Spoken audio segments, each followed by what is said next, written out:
presentations, or at the end of both presentations, we'll open it up for a Q&A. So keep your questions until the end. And our first speaker is Virginia Price. She is on the GSA board, and she is from the Department of Physics. So I'm excited to hear what she's researching about. Thanks, Virginia.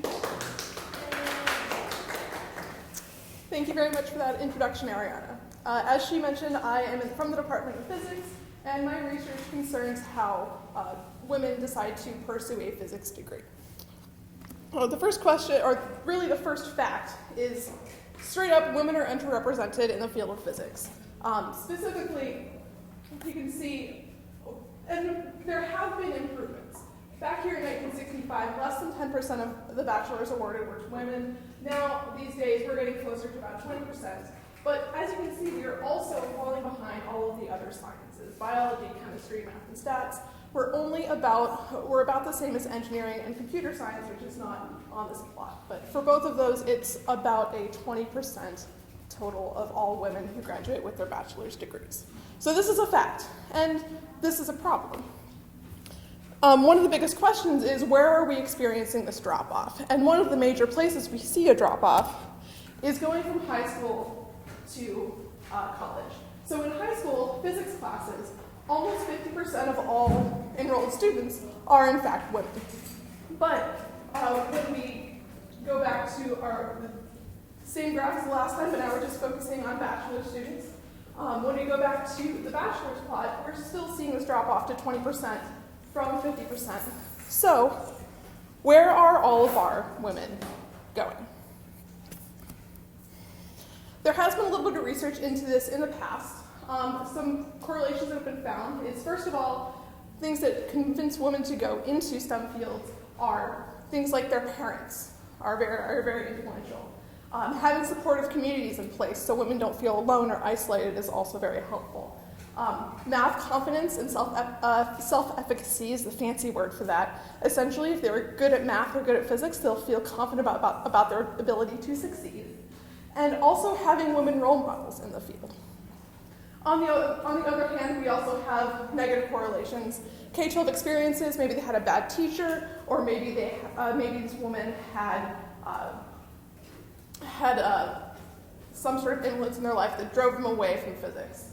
Social stereotypes. It is we hear so often, women, they're bad at math. We don't get that as much anymore, but the social stigma is still there and it does still exist.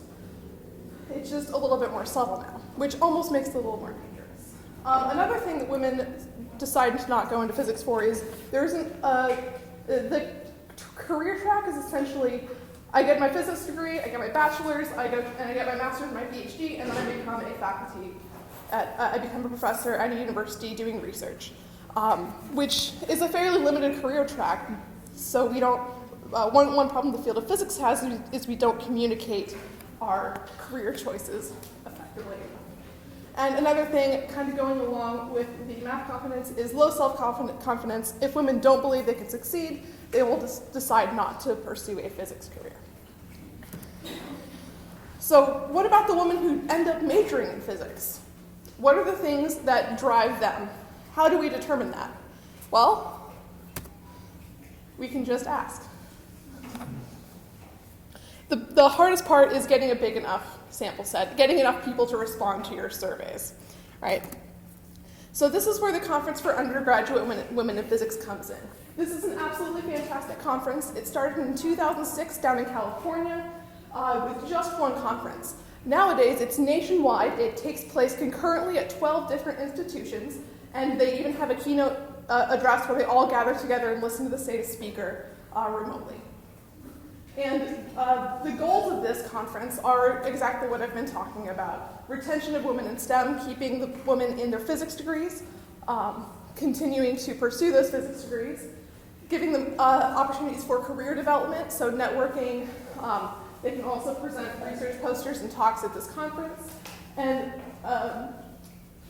a lot of the research, a lot of the talks, a lot of the addresses have a lot to do with challenges that specifically women in physics face. Things like what we call the two-body problem, where your partner gets a job at one institution but you don't. What do you do? things like imposter syndrome, making women aware of these issues so that they can be prepared to meet them head on. Another thing that this conference really focuses on is accessibility. The registration fee is only $45 and all lodging is paid for by the conference. So, and even if you don't feel like you can afford the $45 to register for the conference, there are scholarships and there's funding in place to help offset that. So this is a really fantastic conference, and it's been, I've personally attended twice as an undergrad and once as a chaperone, and so I'm really happy that I get to work with the data now in graduate school. The reception of this conference has been incredibly positive.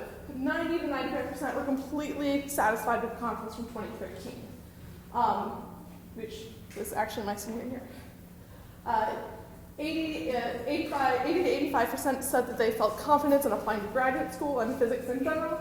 And also, we had a huge increase of women feeling that they had a better idea of what they could do in with their physics degree in the world. So I'm going to be primarily working with this data set to look at the motivations for women in physics, why they choose to go into physics in the first place. And why do we do this? Well, first of all, it's a huge sample size. 1,000 women attend this conference every single year, which means which equates to about 25% of all of the physics majors in the entire country.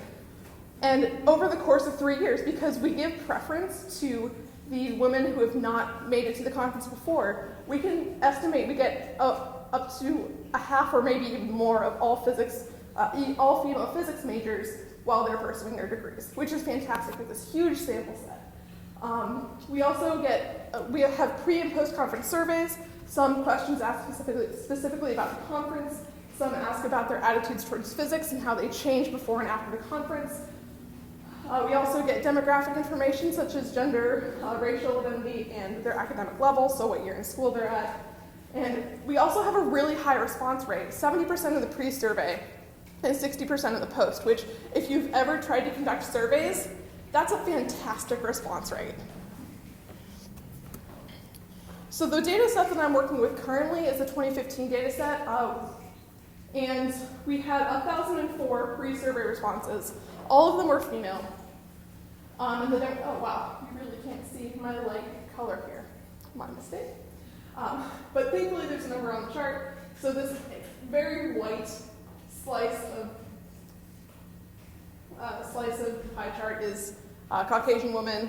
So not only do we have a problem with women being represented in physics, we also have minority underrepresentation, which is also a huge problem.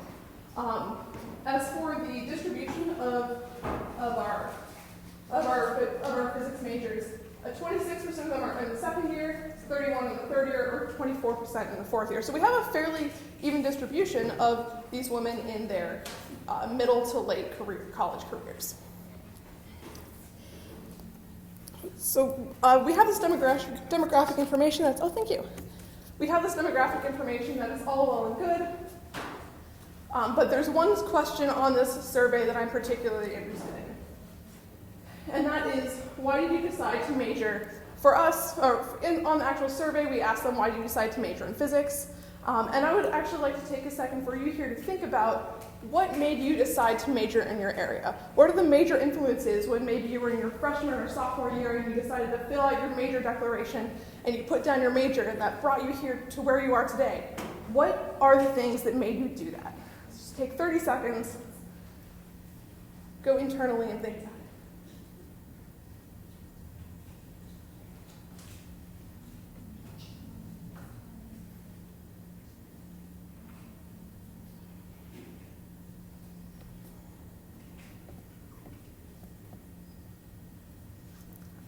Hopefully you have a couple ideas. This was my response. I can't show you actual data, but I can show you what I would have responded if I had been given this question. I remember being fascinated by space for my entire life. I always enjoyed math and science class, and I even told my 6th grade teacher that I wanted to be an astronomer. I was also considering a degree in psychology, but then my AP physics teacher took us on a trip to the local underground science laboratory. The presenter informed us that gravity did not exist, and then told us all about gravitational waves. And I was completely hooked. I love this moment. This is a defining moment in what made me decide to choose physics over psychology. And here I am giving this presentation today. So these are the kind of responses that we get. They're typically about 3 to 10 sentences. And there's a lot of information packed in here. And we have a lot of these responses. So how do we take a bunch of short paragraphs and distill them into information about how women decide to major in physics? The first thing I did was I went through about 50 to 100 responses, and I figured out what themes kept popping up over and over. And these are about what I came up with. We had a lot of high school teachers, we had professors, we had people with reading books about science, we had people, what else do we have here? They felt like they had some sort of aptitude. People really liked astronomy, things like that. So once I had a basic idea of what we were expecting, I was able to classify these into different areas. So my subject is in yellow here, but it doesn't show up very well. So the main categories I came up with were fields of physics that people found particularly enticing, outreach, so science events, RU experiences, popular culture like watching Star Wars or Star Trek, aspects of physics, so things like feeling like there's a community there, that they enjoy the content, that it's challenging and satisfying for them. People, professors, parents, and high school teachers are, of course, all potential influences. And then also subjects that they were considering majoring in additionally. Because maybe if we have an idea of what they are thinking about majoring in, we can know what sort of demographic to appeal to in our future efforts of recruitment. So going through my individual response, first of all, fascinated by space. That's a field, that's astronomy. I also have my subjects for math and psychology. And then finally, this outreach was also a science event that really it really tilted the scales in my favor of going into physics. So once I did all this, this is a representative of about 250 responses so far. So of these categories, the two I want to focus on first are the people and outreach. People, high school teachers far and away seem to be the biggest influence so far. Following at a far second and third, we also have parents and professors. As far as outreach activities, we talk a lot in the community about how we need to be, in the physics community, about how we have to be engaging with others. Science experiences, so places where women go for an extended period of time, say a week to a month, and actually do science, work with data, work in the field if it's more of a field physics experiment. Those are some of the biggest predictors of women staying in physics. Also, popular culture was a big one. Watching Star Trek, watching Nova, watching Cosmos growing up, all big contributors as well. As far as the aspects of physics, women tended to really like inquiry. They felt like they had the ability to do it. They enjoyed the challenge. And by inquiry here, what I mean is they like the idea that you can figure out the rules of the universe with physics. You can say, okay, if I have this equation, I can use this and I can describe how the world is going to work. And that idea of inquiry was a huge draw for a lot of people. So kind of like Stephen Hawking's theory of everything? Kind of, that drive to understand what the universe is all about. And then as far as subjects are concerned, the biggest two subjects were math and engineering for women studying physics. Also a little bit of chemistry. So generally, these women were already looking at hard science as a potential career path. One thing that was really surprising to us was the huge influence of astronomy on women deciding to pursue a physics degree. Like, compare this 60 responses of this 200-person data set. That's over a quarter saying that they were really interested in space. So now we can take all of our major influences and plot them next to each other, and you can see astronomy is second. So something about the inquiry of space, the beautiful pictures, maybe it's the fact that NASA has such a wonderful and dedicated education office, but we're doing really well with this aspect of physics. This is a huge driver for a lot of women, almost not really statistically significant from the high school teachers. We also see a lot of the blue bars, or the people, appearing on this chart, as well as our science experience. And another thing I really want to point out is these first 5 bars are all significant. They're all important. So every single one of these 5 aspects that I've chosen are instrumental in driving women's pursuit of physics. Just a quick review of the results. There's a very strong dependence on people, professors, high school teachers, and family, and parents especially. Lots of interest in astronomy. Science experiences that are long-term are really helpful. And then we also see a lot of women who were already planning to major in STEM. So going forward, I want to finish analyzing this data set. You may have put the fact together that I only have analyzed 200 responses, but we have almost 1,000 to get through. It takes a while. So a couple more things I want to look at are are there any differences between early and late college careers, the sophomores versus the seniors? Do we see any difference in motivation there? And I also have been looking, as I've been continuing to look through this data set, I have a couple ideas for new codes, such as career opportunities, because many have said, I'm not sure what my career opportunities were before I went to this conference, and course content. Did they like the course material? So this is a lot of data to go through, and this is only 1 year. We also have 2016, 2017, 2018, and soon, next year, we will also have 2019. And this is an incredibly long process. So we want to try to develop a natural language processing, machine learning algorithm to make the computer do it for us. So that's on the horizon. We also want to take this question and ask it to the graduating members of the American Institute of Physics, which takes data on all physics graduates with their bachelors at the end of each year. And that will also give us some interest in men. So we can take the motivations of men and hopefully compare them to the motivations of women. So that is a potentially really interesting place to take this project. So I want to make a couple of acknowledgements here. Dr. Eric Brew, my advisor, a bunch of people who make the conferences happen and get me the data that I need. Kelly, for always being awesome. And then also got to thank the funding sources as well. All right, thanks very much.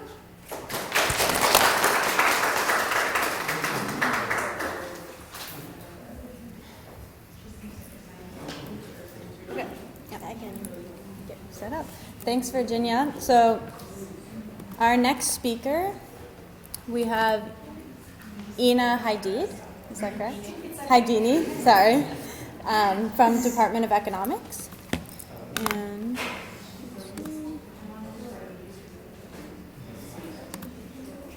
okay, and keep your questions till the end. We'll ask them all when Ina's finished.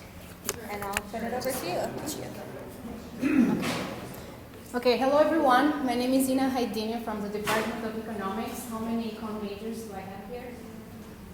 Apart from you and me, so it's just the 2 of us.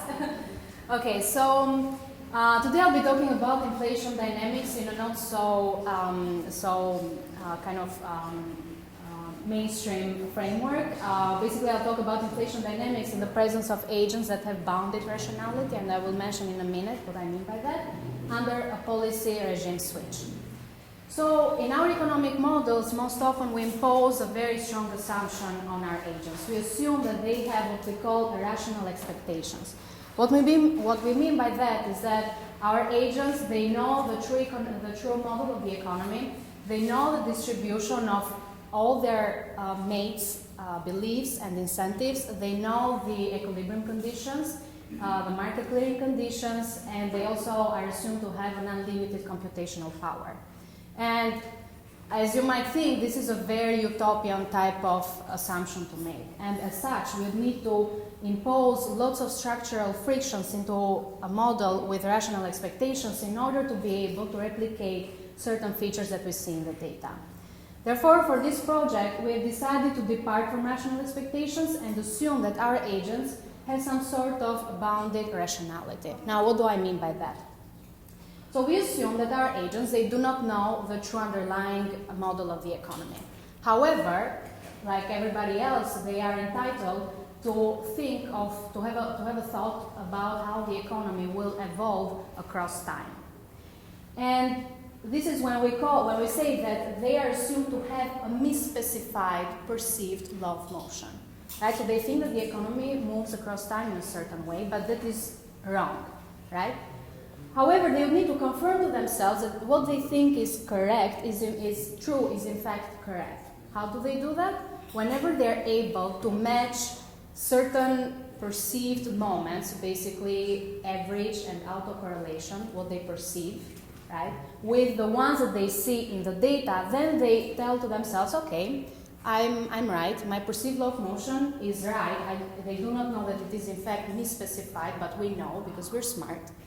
And they will form expectations about the future based on that misspecified perceived law of motion, and let those expectations guide them into the current period's decisions. Once such a thing happens, we have the arisal of a so-called consistent expectations equilibrium instead of what we often see in our economic models, the rational expectations one. Now, in this project, we work with the most simplistic monetary model you've seen out there. Basically, the model is simply composed of two equations. One of them, we call it the Fisher equation. That is, I will come to it in a minute, but that type of equation, it simply connects the nominal rates, the rates that the Fed puts out there for us, with the real rates that we don't really observe, and some expectations about future inflation. And additionally, we are assuming that the monetary policy will switch following an exogenous Markov chain. Now, the way you might think about this is, like let's say Obama was elected, and let's assume that he was the type of guy that was following a stabilizing type of monetary policy. Now, having this type of exogenous Markov chain, what it would mean is that we are giving a certain probability that a guy like Obama would be elected today as well. And 1 minus that probability would be the probability that a type like Trump would be elected today. Okay? To take this closer to monetary policy, we might think of this as the pre-Volcker. This is basically the era when Miller was a Fed chair, and the Volcker era. The Miller, he was a destabilizing type of monetary policy guy, and Volcker, he was considered to be he followed a stabilizing type of monetary policy. Okay, so good so far. Now, what are these expectations actually bringing new to us, right? What do we gain from this? Well, we observe that under such expectations, we get extra inflation persistence. And that is important because it can make us explain, it can offer us a better explanation about extended periods of deflation that we have noticed in Japan, or extended periods of hyperinflation that we have noticed oftentimes in the Latin American countries. And this will happen without having to put all sorts of other frictions into our model. As I promised, the model is super simple. I will basically guide you through this. The first equation is what is called in economics a Fisher equation. Basically, you could have, if you ever took a gen ed econ class, most probably you have come across this equation that nominal rates, they are equal to some expectation about inflation plus the real rates. Here we are assuming that the real rates currently, they will depend exogenously, right? We just kind of put this assumption into our model, into the realization of past real rates and some shock epsilon t. And finally, here the most important piece is the monetary policy. Now here the monetary policy is such that the Fed chair, right, decides on this value of the nominal rates. For you, that would be the Fed funds rate, right? And how does the Fed chair decide on that? Well, whenever there is a deviation of the inflation, the laser doesn't work here, so I'm just going to have to point it. Whenever there is a deviation of the inflation, denoted by pi t from its target, then the Fed will react by changing the Fed funds rate. Right, so now you'll know whenever there is a change in the Fed funds rate, it's coming because, most probably, because our inflation rate has deviated from the target. We always want the inflation to be at the target, right? And how does the monetary policy switch happen here? Whenever we are changing this PI, which is the aggressiveness by which the monetary policy is responding to deviations of the inflation from its target. Now here, for simplicity, we are assuming that that phi, which is state dependent, here I will denote the state, will take only two states. And as an example, you might think of Phi1 as being the stabilizing policy, in state 1, and that would happen whenever that is higher than 1, and Phi2 less than 1 whenever we have a destabilizing type of policy. That will be our state 2. Now here another important and interesting assumption that we're making, and that will play a role, as we will see in a bit, is that we are allowing for the inflation target, right, the pi t star, to be a random variable. The way you might want to interpret this is twofold.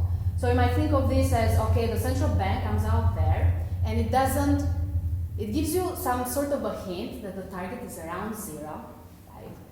But basically around 0 that would mean that in the target we would have no prices rising or no prices declining, right? But it doesn't tell you that the target is indeed 0. It leaves some noise around it. It leaves you to wonder, right? Or the other way you might think of this is that if you go to the Fed page and see like basically the write-ups about the target, you might as well just see that the target is, for example, 2% plus minus 1, right? So it leaves some space for wondering. The Fed does not come and says to us, I'm just going to set the target equal to 2% and that's it, end of story. Okay? Now we put everything together in the econ machine, and we get out the solution.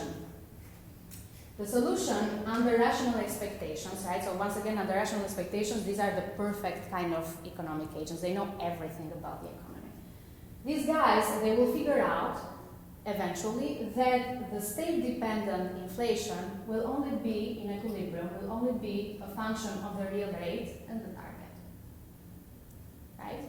Now, our guys, who are not, for whatever reason, they do not know the real model of the economy, they have some perceived law of motion denoted by PLN. Now here, an assumption that we have made for simplicity of analysis is that we assume that these agents, they not only do not know the true underlying model of the economy, but at the same time they're not aware that there is a regime switch. So yeah, they see Obamas and Trumps come and go, but they do not really realize that they are following kind of diametrically opposite policies, right? How that would be translated into an equation would be that our perceived law of motion, equation number 5, will be state independent. They only use one unique perceived law of motion of inflation. And we're assuming that what they think is that whatever the current inflation is, it will be a function of what inflation before was, and that's it, right? Again, we take this equation from expectations and we put it into our econ machine once again, and under bounded rationality, we get a slightly different solution for inflation. Now, the state-dependent inflation, it would not only depend on the real rate and the target, but it would also depend on what the past realization of inflation was. And this is where we get that extra persistence that these bounded agents with bounded rationality bring into the table. Okay? Now, what is the goal? The goal, right, because this is the solution if and only if these agents are able to tell to themselves that yes, the way that I think that the economy moves is correct. Right? So this is not a solution just yet. The goal would be that these guys, they would need to find the best alpha and beta such that the mean and the autocorrelation of equation number 5 would coincide with the one in equation number 6, which for us would be, you might think of it as being our data. Okay? Now, we do a lot of work behind this goal. It's not super easy to get these pairs, and this is what we find. So what I'm doing here is that in the shaded area, basically let me talk to you a little bit about the parametrization here. So basically here, let's think that we have a regime switch, right? Both of the regime switches, they're very long lasting. So the Obamas will be very long lasting. They come today, but the probability that they will stay for a long time is very high. And similarly, we have Trump today, and according to this parametrization, the probability that he will last a long time is very high. Okay? Now, under such a parametrization, the shaded area here is an area where not only we have equilibria of these bounded, caused by these agents that have bounded rationality, but at the same time, we also have the rational expectations equilibria.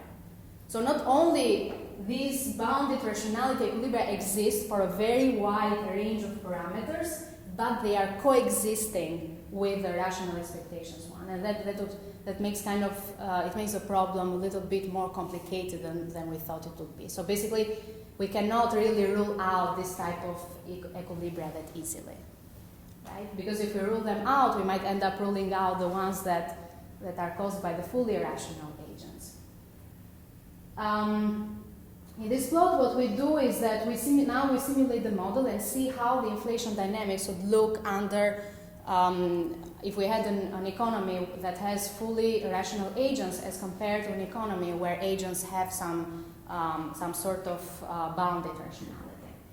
And one thing that we show is that no matter what type of agents we're dealing with, be it the fully rational or the ones with bounded rationality, the series of inflation, right, our inflation, it will be always fluctuating around the same mean. That is good news, right? We don't have a trend. However, what we notice is that oftentimes, right, the series under blue with the blue color, which are the series where we have the bounded rationality, they are whenever we are having those positive times where basically inflation is going up but not as much, right? So you might think of this as basically maybe the aggregate demand is going up and the prices are going up as well, so that's good news. However, we see that under bounded rationality, these times they tend to not only inflation goes even further up, but these times they tend to last longer. Positive times, and the same we can say for the negative times, right? Lower spikes. Now another, and this will be the last thing that I'll talk about, another interesting exercise, or at least we thought that it was interesting, was, okay, suppose that the central bank now, it's aware that it's dealing with agents that have bounded rationality. Right, so the Fed, they know that the agents, they're not like the smartest out there, or they have some lack of information. Now the question is, can the central bank set the aggressiveness in a way that the inflation series would look much alike to the ones under if we had agents with full rationality? And the answer is yes, sometimes.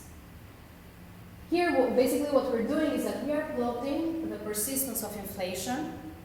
Under the blue curve is when we have bounded rationality, and the red or the orange one is the one under fully where agents have full rationality. There exists a policy aggressiveness phi unique for which the two inflation persistencies coincide with each other. That's good news, right? So the Fed can set that phi, right? That's what the Fed does, sets that phi in a way that the series under bounded rationality of inflation replicate the series as if we had agents with full rationality. Now, when cannot this happen? If the target is fixed by the Fed, so basically the Fed goes out there and tells you guys that the target is 2%, and that's it, and no story, bye. Right? And you guys have bounded rationality, there is no way that the Fed can actually replicate the inflation series as if you guys were having rational expectations.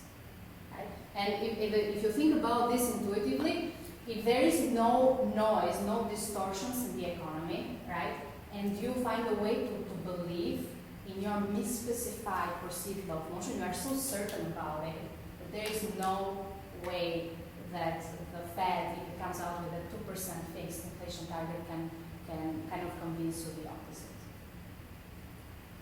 Okay, and a similar story comes up. I haven't shown it here, but I can tell you guys a similar story comes up. Also, if we allow the destabilizing regime to be very long lasting.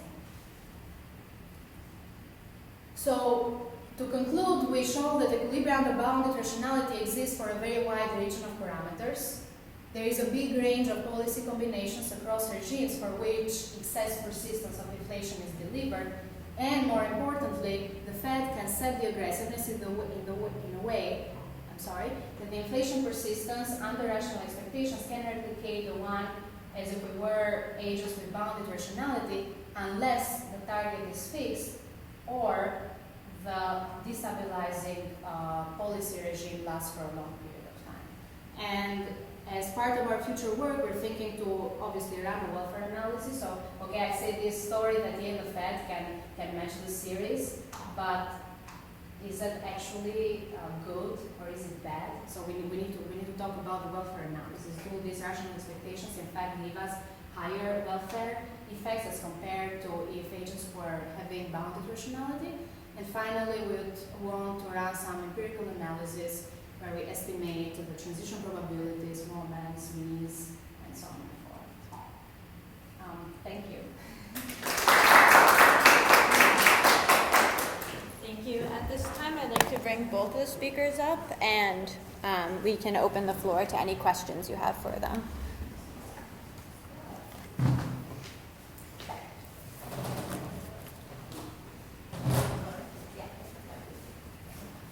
Any questions?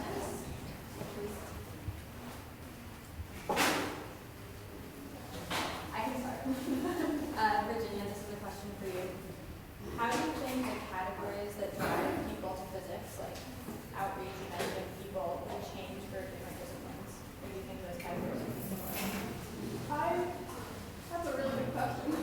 I feel like many of the categories would be similar. Obviously, fields would not be quite as specific, but maybe there's specific subfields and different ones. But that's an interesting question I'll have to look into. Just to broaden your, you have to look into a lot more information to figure that one out. Yeah, definitely.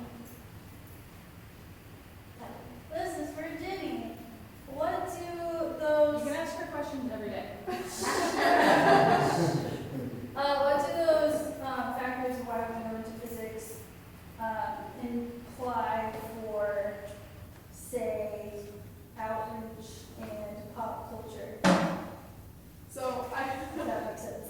I think one of the biggest things we can do to increase the popular culture appeal of physics for women is to, first of all, promote physics as a social discipline, which it really is.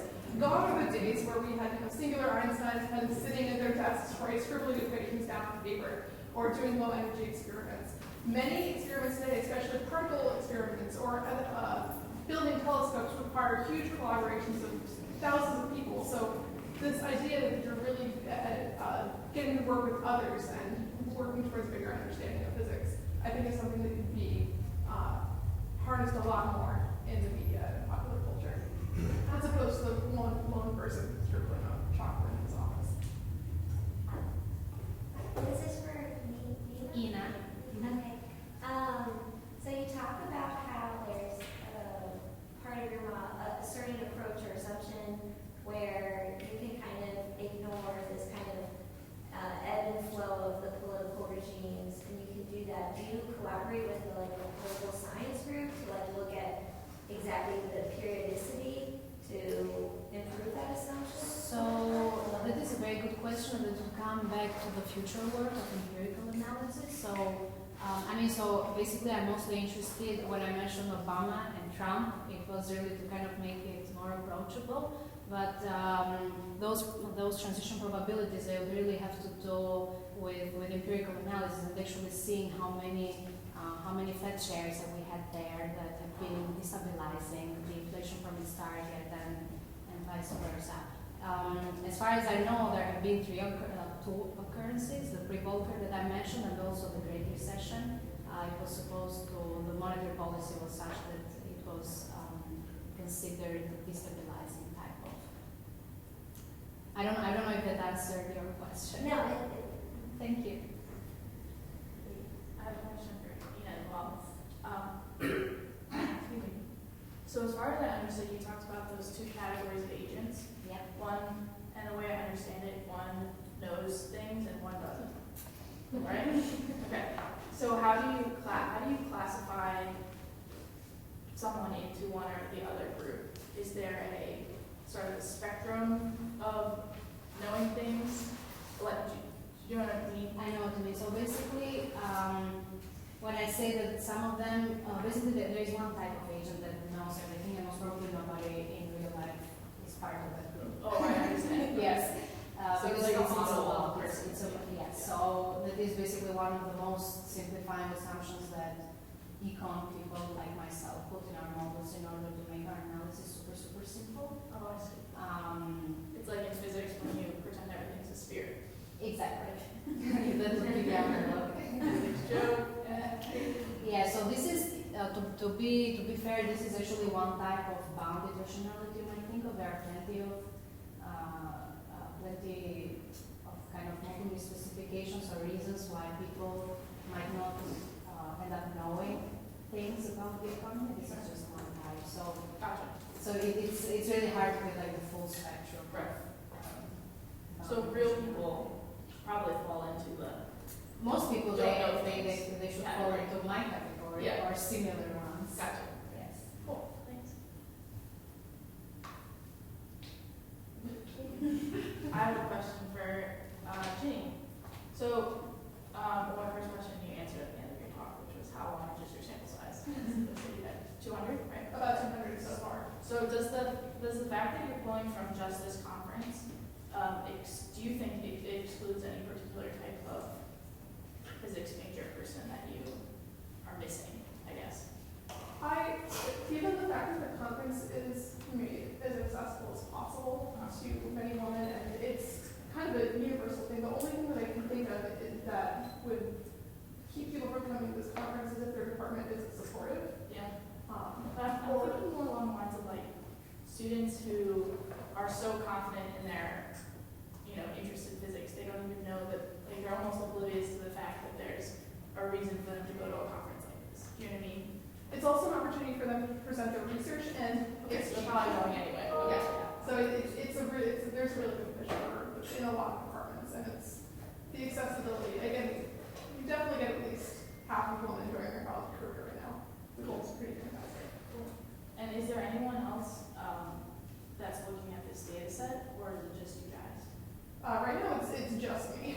There have been some analysis of previous years for conference proceedings, but I'm really the first one to actually dig into this data, which is really exciting. That's super cool, and I'm surprised actually Me too. that it seems like a lot of data that seems like there's probably a lot of useful stuff in there. And One person one can question, do, yeah. exactly. So, interesting.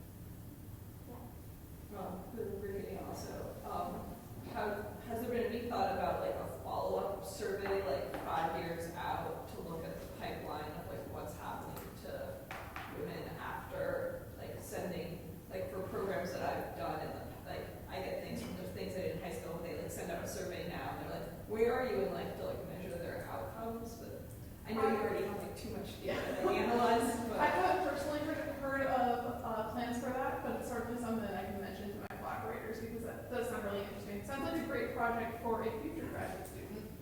like to measure the pipeline, the leak. Absolutely. And there have definitely been studies on the leaky pipeline. For the uninitiated, the leaky pipeline is essentially you have a pipeline and it leaks women as you get further up, further up into graduate studies. And one of the biggest questions is, where are we losing women? Obviously, the transition from high school to college is the one I'm interested in, but we also lose a lot of women going from their PhDs to faculty jobs or to research scientists by just switching out of the field due to other factors. And that's a whole other presentation, but has lots of interesting implications. I'd be more than happy to talk about it.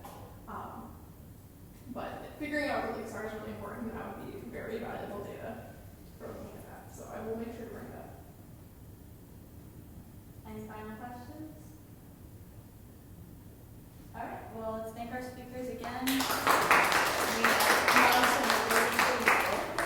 I ask one more question?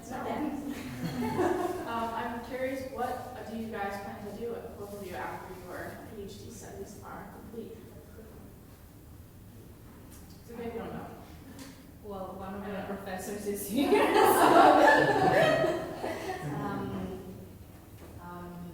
I think that for me, the ideal job would be a fed type of job.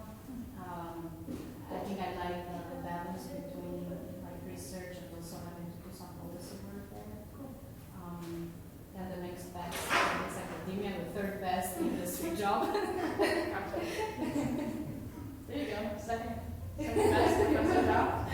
Jobs in professor jobs. There we go. All research, if it's not even a policy, no teaching. There you go.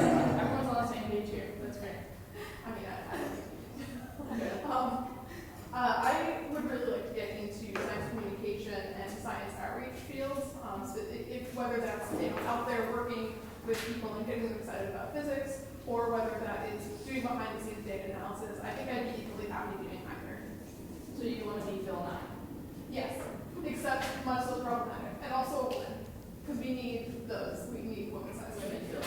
Female Phil 9. No female.